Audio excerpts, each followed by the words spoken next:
আসসালামু আলাইকুম। আজকে একটা জিনিস শেয়ার করি আপনার লগে। ভিডিওটা স্কিপ করবো না কেউ, ঠিক আছে? আমরা যারা যারা বিদেশ আছি, প্রবাসে আছি, বিশেষ করে হচ্ছে গিয়া আমরা জীবনযাত্রা একটু অন্যরকম ব্যতিক্রম, ঠিক আছে? ঘুম থেকে উঠি রাত 3:40, 3:40 পরে রেডি হয়ে যেতে 4টে হয়ে যায়। গাড়িতে যেতে 4:30, ডিউটিতে যেতে 5টা। এখন বর্তমানে 5টা বাজে, সকাল প্রায় 5টা বাজে। তো গুজরাট তো আর ডিউটিতে আইছি। তো সবকিছুর বাদে বিদেশ আসলে আমরা যে লাগান ভাবনা চিন্তা করিয়া আই বিদেশ, আসলে লাগান না সবার ক্ষেত্রে না, কিছু কিছু ক্ষেত্রে। তো দেখা গেছে গিয়া অনেকজনে বালা চাকরি, আর অনেকজন একটু নর্মাল। তো সবকিছু মিলাইয়া কি কেউ হয়তো একটু বেশি আর্নিং করে, কেউ একটু কম আর্নিং করে, ঠিক আছে? সবার সিচুয়েশন তার সবসময় এক নাই। তো হচ্ছে গিয়া বিদেশ এমন একটা সময় আমরা পার করি যাতে আমরা বুঝতাম পারি না এই সময়টা আমরা কিরকম যায়। আমরা দেশে এক লাখান চলাফেরা করছি, বিদেশ আর এক লাখ চলাফেরা করা লাগে।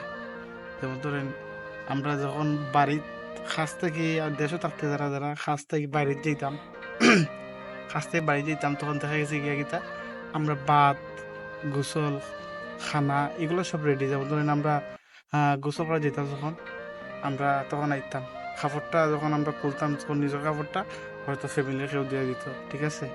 তো বিদেশ কিন্তু এই ক্ষেত্রে একটু ব্যতিক্রম। যেমন ধরেন আমরা খাওয়া শেষে বাইরে গেছি, ভাত রেডি পেয়েছি, কিন্তু বিদেশ এটা একবার ব্যতিক্রম।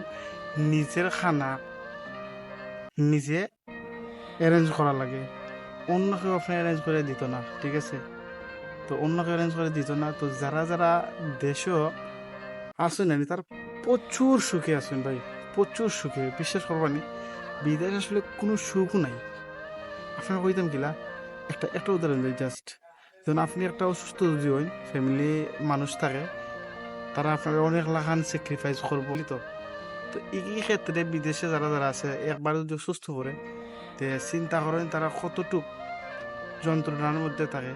খানার সমস্যা, বাইরে যাওয়ার সমস্যা, মানে নিজের কেউ না থাকলে বা পার্সোনালি কেউ মানুষ যদি থাকে না, আত্মীয় স্বজন, তাহলে অনেক সমস্যা। যারা আছে তো আলহামদুলিল্লাহ বালা, তারা সিচুয়েশন বালা। তো অতটুকু হইলাম। তে রাখলেই তো নেক্সট ভিডিও দেখার লাগে অনুরোধ। আসসালামু আলাইকুম।